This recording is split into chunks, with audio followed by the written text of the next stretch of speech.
Hi everyone, this is Cassidy. I am back with part 3. Thank you for your patience. We are going to pick up right after the break. She opens the session by giving rules for how the hearing will proceed regarding the jurors. She confirms that it will be held in open court, but that no photographs or video can be taken of them. But Justice Toal comes in with all the punches, starting with the elimination of egg, and I couldn't be more pleased. Good riddance. That's what you do with bad eggs. You toss them right on out, along with the alternate juror who had no part in deliberations. With respect to the alternate jurors,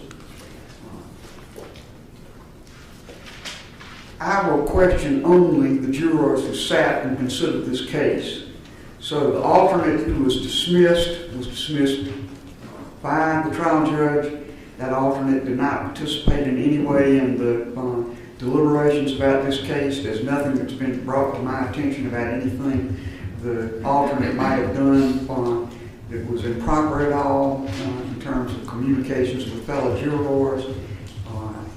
Nothing's been alleged in that regard. So our focus will be on the jurors that heard this case and not on either that alternate or any other alternate juror that has been proposed for questioning. I will not permit that. With witnesses or testimony I do not allow. Let me explain about proffer. Proffer will be a written proffer by the party dissatisfied with the limitations of my ruling. But there will not be some examination as to proffer. The proffer will be a written proffer by the attorneys in accordance with their positions about witnesses and testimony. Proffer is evidence presented at a trial, or in this case a hearing. Since she's limiting the witnesses allowed to be heard in actual court, she is allowing for the witnesses she deemed extraneous to submit their affidavits or other written forms of evidence in writing, and this puts it on the record for the million appeals that we know are about to happen.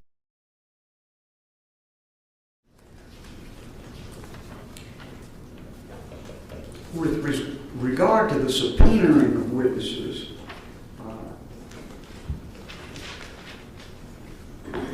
the parties should subpoena these witnesses, and when it comes to the jurors, I would urge that the parties, the state and defendant, jointly deal with the issue of subpoena of these witnesses.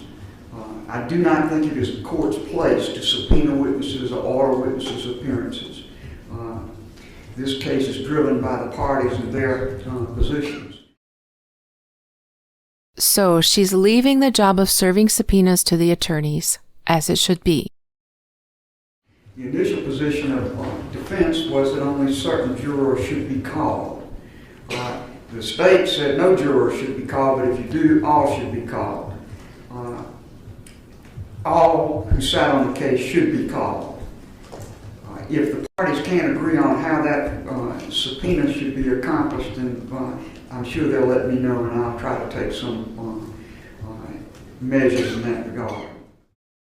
She's referring to Dick's motion that only the jurors in one room should be called to testify, because he said it only happened, which is very convenient, in the room with Egg and Egg's tenant.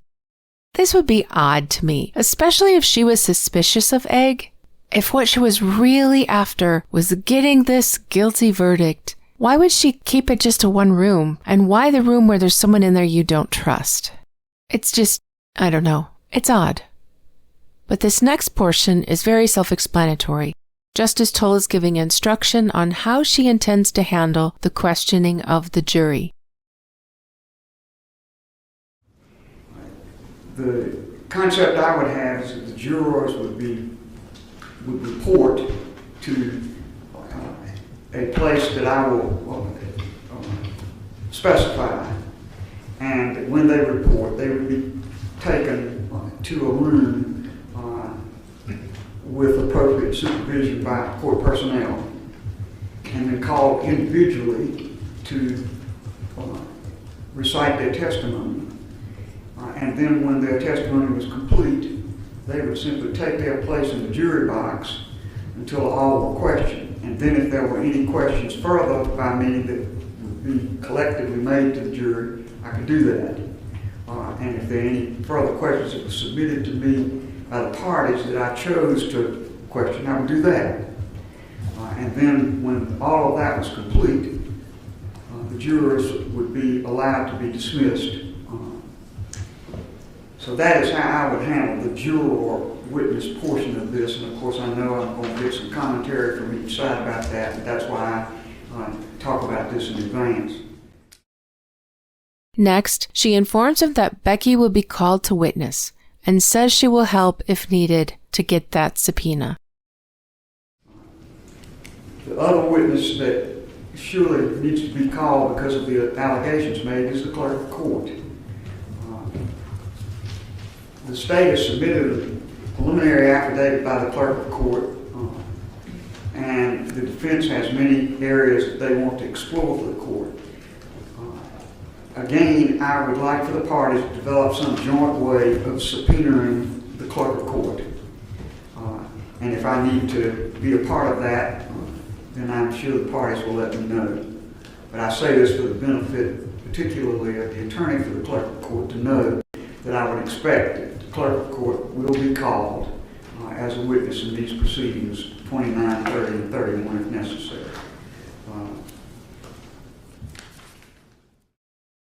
Then there were some logistics worked out that the current room that they're in, which is 3B, and they're in the Richland County Courthouse, will be the overflow room, and 3A will be the main room.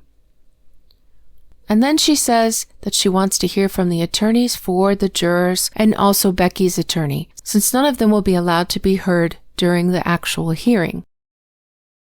The first thing I'd like to do is to get some clarity from the attorneys as to what furthermore, for the parties, as to what furthermore needs to be discussed, and then after that we'll explore with the attorneys for the jurors and the attorney for Clark Hill any other issues that still need to be developed. And of course, Dick couldn't help himself because Justice Toal had gone too long with control over her courtroom. Mr. Hopwood. Please support, Your Honor. I'm trying to make sure I understand what you've just ruled. Are you ruling that we cannot call the alternate juror or the so-called egg lady to corroborate what was said to the sitting jurors since they were all told this at the same time? They can listen to me, like I do this all the time. I'm not sure I understand your question, but I'm telling you that I want these jurors, these alternates would be called apparently to testify as to what the clerk said. Yes. At the present time, I see no necessity for them to be called to say what the clerk said, because we're talking about what the clerk said to the remaining jurors, those who actually sat upon the case. The corroboration is something I don't think I need at this time. I think I'm perfectly capable of evaluating what the jurors tell me, and I'll do that. I think I'm also perfectly capable of evaluating the credibility of Ms. Hill and the jurors for that matter. Well, Your Honor, for us. No, listen. You. And then you said you wouldn't allow a proffer of that except in writing. Now, yes, I'm not going to have a courtroom proffer of any kind.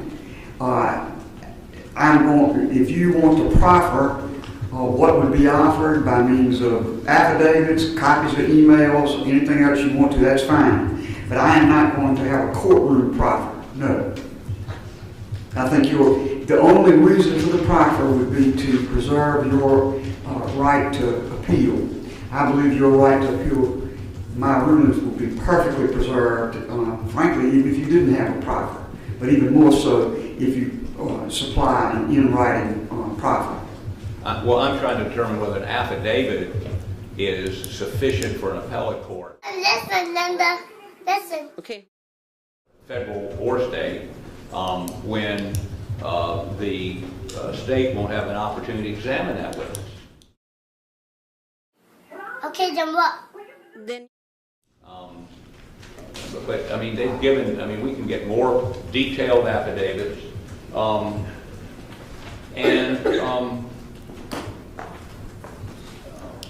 You know, Then you're not listening to me.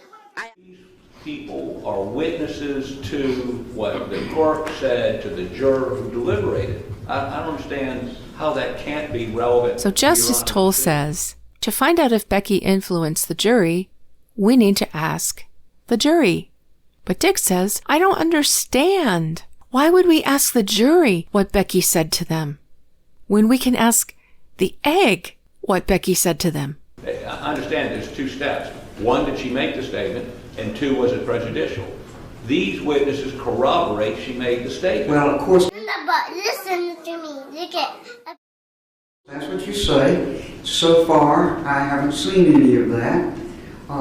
If that's what you say and you offer it to me in some form that I can evaluate it, I may revisit that decision. At the present time, but at the present time, I see nothing that prompts me to think I need to have people who did not sit on the case talk about what they think the clerk said to other people when I've got to direct people to whom it said that I will question.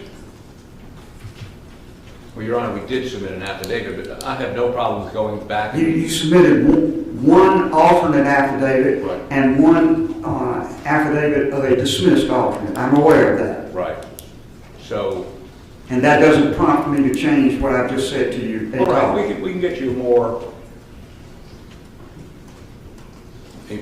specific. I understand what the questions are you have, and I would only put those folks up to deal with those very limited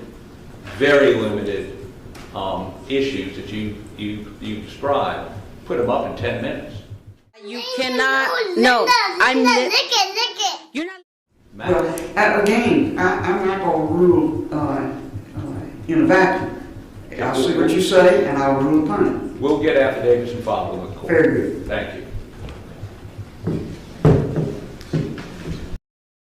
Ridiculous. And he's actually confounded by this. He actually doesn't understand this. It's crazy.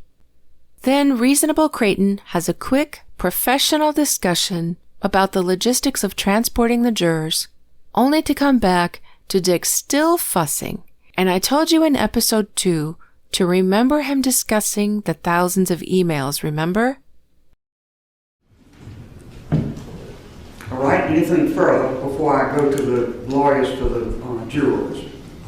All right. Your Honor, only one other point, and that is you've asked us to give you exhibits that we would use. Yes, sir. Having not asked or had the opportunity to ask Ms. Hill a single question, I can't tell you, in terms of, there's not thousands of emails we've used, probably 5. I'm just going on some of the descriptions that were in the filings y'all have made to me. Well, let's testify. There are literally thousands of emails that were furnished last week by, we received thousands of emails from Colleton County based on a subpoena we issued. We've received hundreds of pages from the AG's office and from SWED.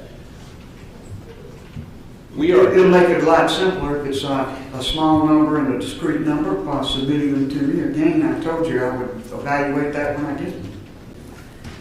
Of course, I don't think you can evaluate them until she testifies. You know, I think you're going to have to trust that I am going to do some evaluating before she testifies. Unbelievable.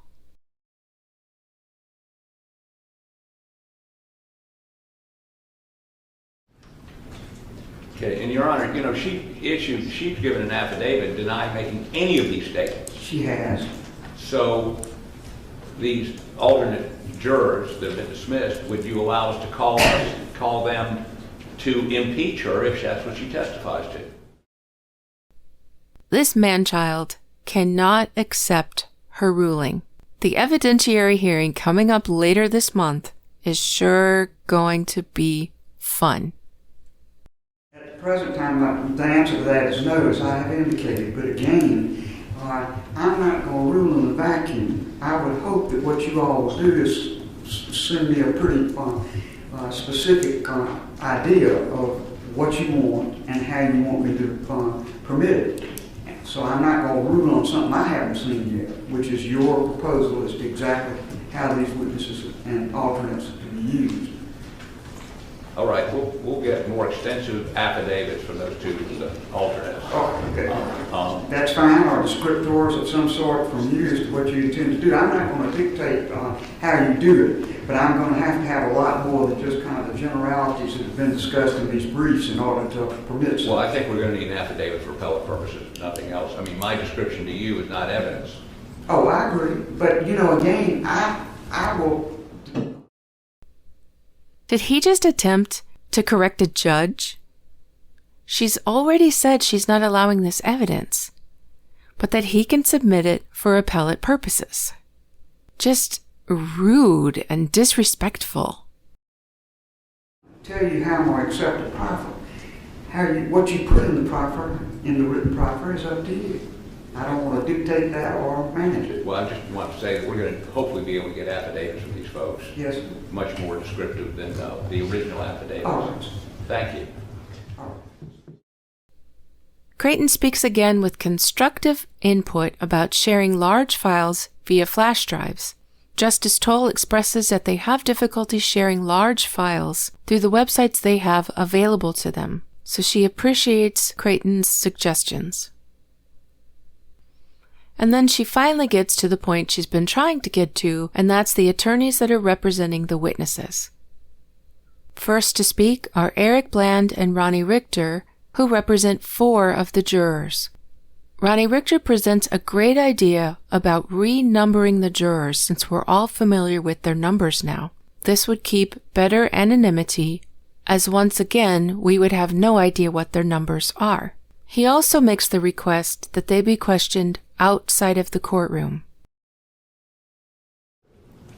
Thank you, sir.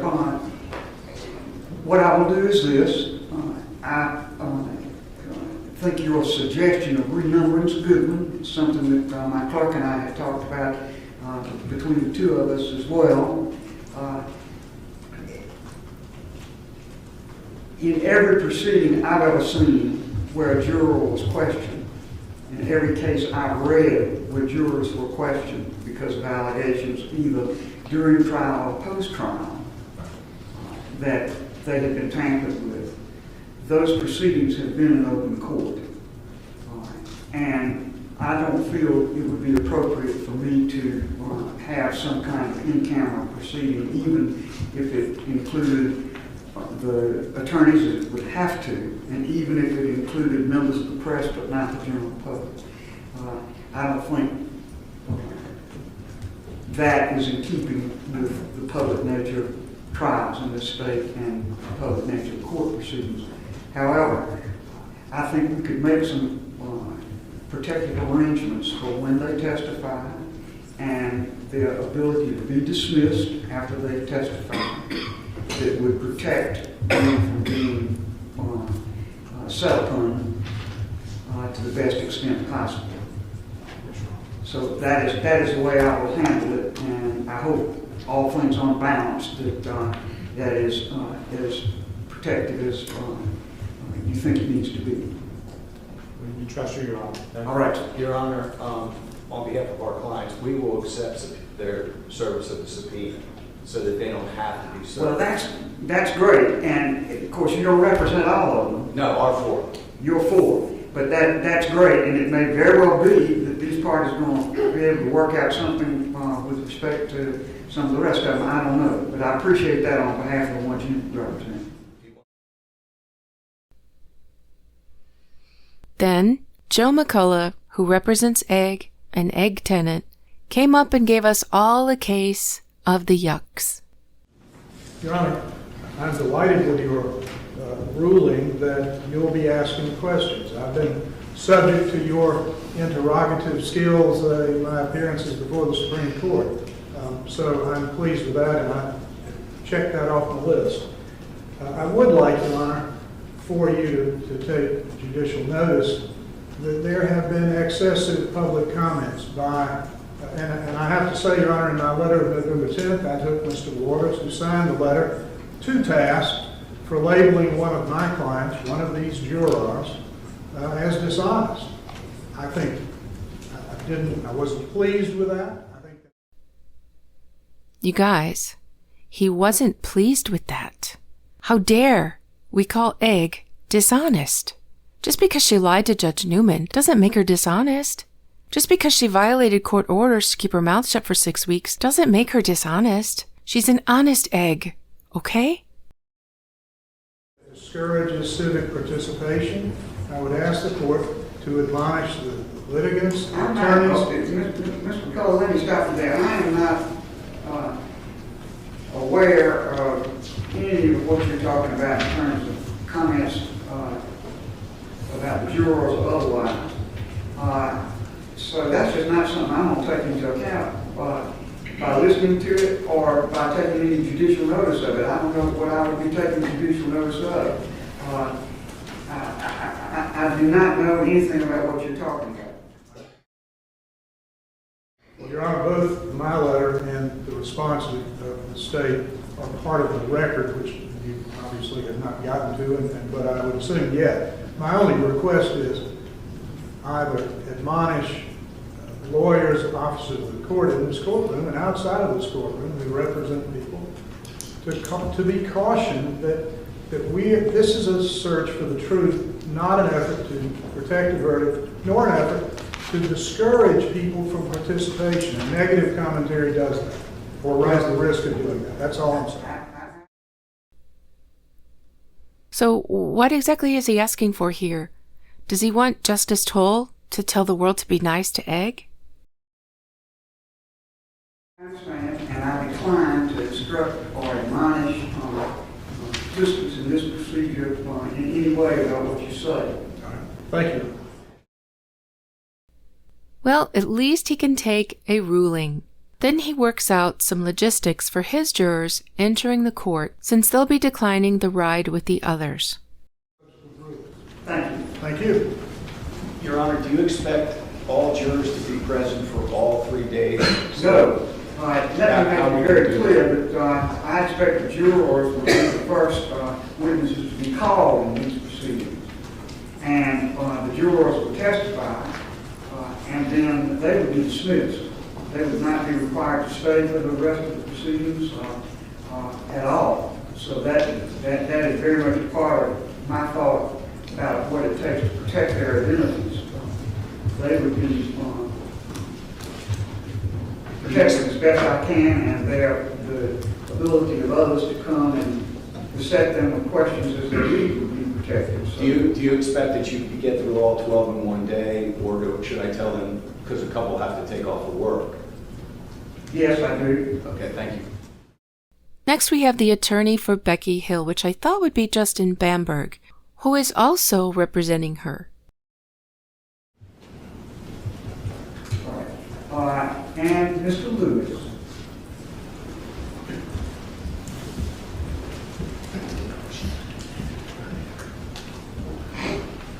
Your Honor, I'll be brief. In light of your rulings, I don't think you need much from me. The only thing that I'll add is I'll have Ms. Hill available for here as the parties need them, and happy to accept service to alleviate one issue for this court. Unless you need anything from me, Your Honor.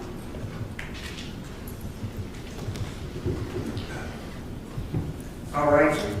Thank you for that. And before you leave the podium, let me just consult with other lawyers. I'm not going to ask them to examine you. That wouldn't be fair at all. But I'm going to ask them if there's anything else I need to inquire of before I let you go. But as I understand it, the subpoena, and we would have a formal subpoena of Ms. Hill, would be placed in your hands as her attorney. And you would assure her appearance, and I appreciate that very much. Absolutely. Is there anything else on behalf of Mr. Murdoch Your Honor, just in an effort to try to expedite this matter, I'd have two questions. One, will Ms. Hill meet with Mr. Griffin and I? We'll evaluate that. You'll evaluate it. Okay, that's all I can ask. And secondly, should we have her here on that Monday or wait? I mean, if you're going to be doing the jurors most of all day. She should be here as court begins. All right. Thank you. Nothing from the state, Your Honor. All right. Thank you, Your Honor. Justice Toal then reiterates who the witnesses will be.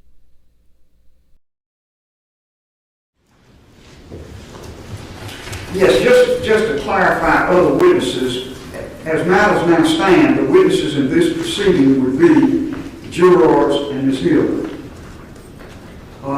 So I want to be sure that we're all understanding exactly what's going on in that regard.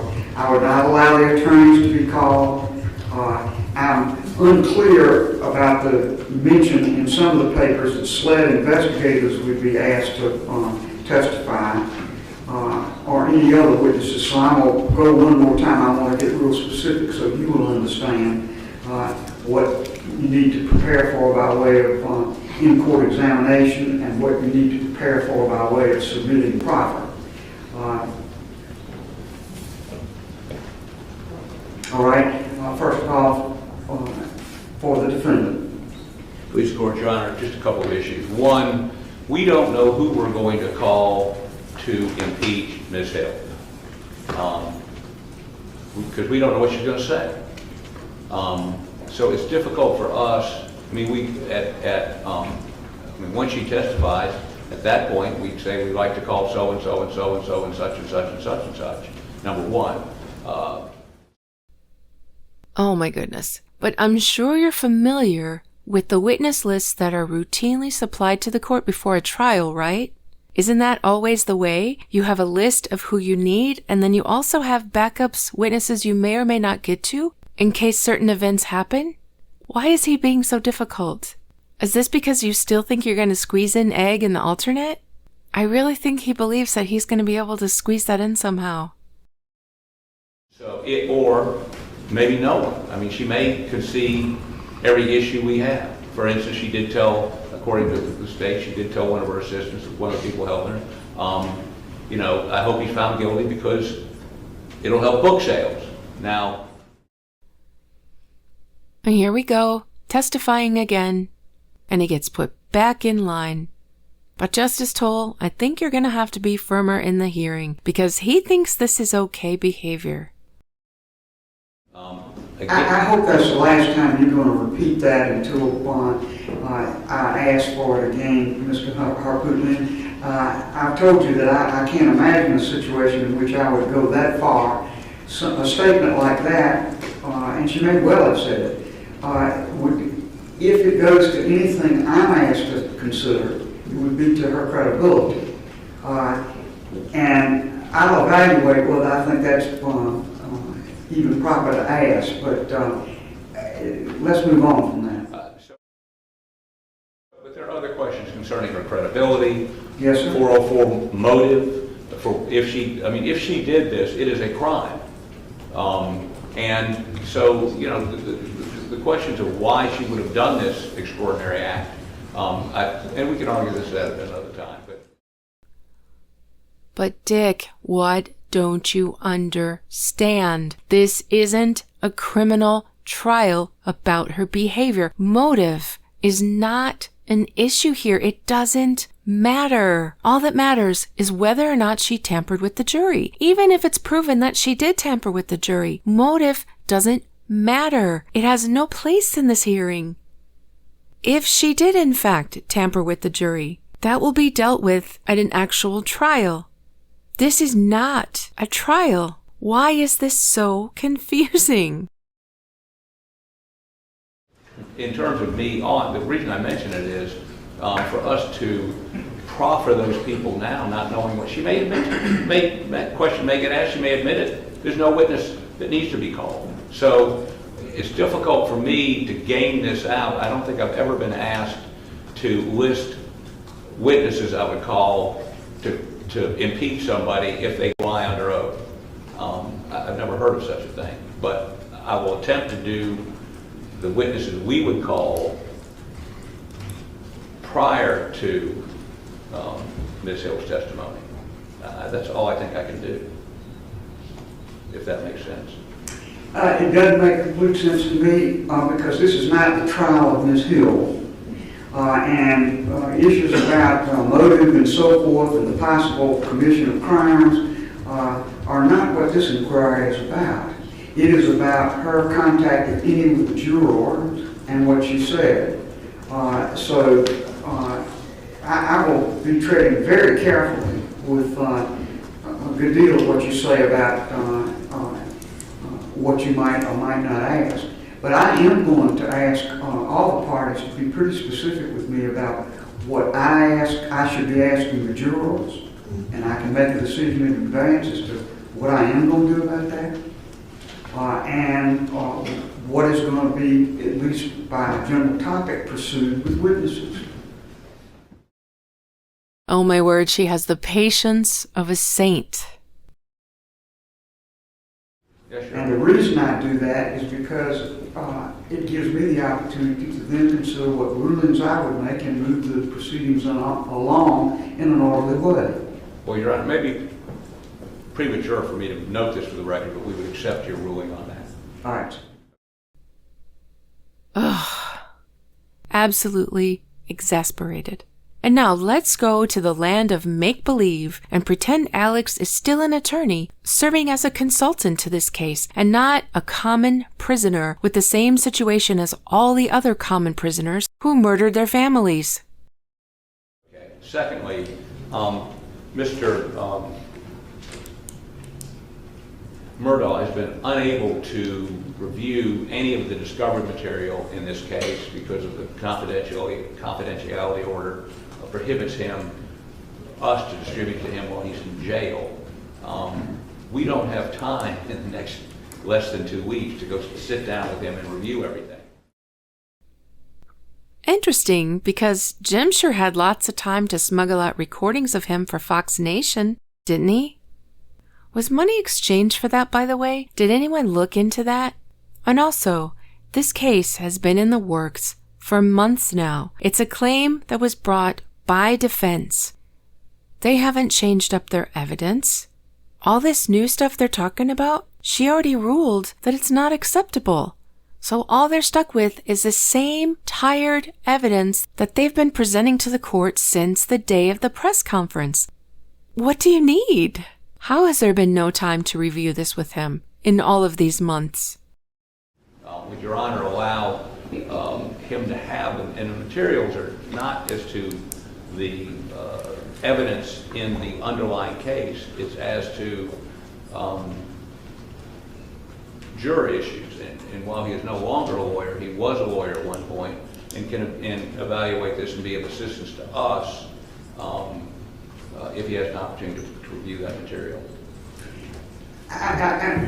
You're speaking to me about something in a complete vacuum as far as I'm concerned, so I can't really evaluate what you haven't been able to review with him and what you have been able to review with him. As I understand what you're telling me is I have received certain information as the attorney for defendant that I have not been able to show defendant for defendant's review because of the confidentiality order. I can't imagine that. I think what you may be saying is Mr. Burke has not been able to keep for himself, while I'm not there, confidential materials. That's correct.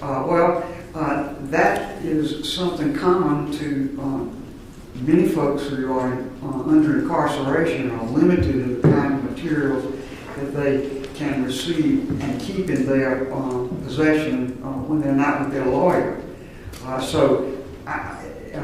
This is not an issue where he's being deprived of the ability to consider material that you have received. This is a question of whether he can have that material in his possession when you are not there or your representatives are not there and study upon it and so forth. I can't control what the limitations of the Department of Corrections are, nor can I control what limitations may have been put on confidential material because of the fear that it would fall into other hands. So I'm not going to rule in the abstract on things. I would have to have something that's pretty specific, but I can tell you this. I would certainly not order these materials be wholesale given to him for him to take back to his cell and have in his possession, because I don't know who might see them were that the case. And if they are confidential materials, that would be an extreme risk of breaching the confidentiality of materials to do that because of his situation. And his situation is as it is, not my making or yours. Your Honor. Wait, Justice Toal? You're not going to let him go sit at the family firm and prepare his case? Such injustice. I mean, seriously, what is Dick even asking for? Is he just being difficult because he didn't get his way? Only note for the record this: much of the material we received has been within the last 2 weeks. This hearing is scheduled for 2 weeks from yesterday. Yes, sir. And you've given us more stuff we have to do between now and that hearing. There's nobody to go sit with him at the jail, and his time is limited as to when those people can visit. So without him being able to review this material, I don't believe we can be effective, and we would be ineffective in representing him. You're ineffective without your client's help? What kind of lawyer are you? How do you manage your cases that aren't for lawyers? What's next? Are you going to hold your breath till you turn blue? I understand that those are wise statements for an attorney to make to preserve your position on the record. It doesn't change my view of how we should proceed in this matter at all.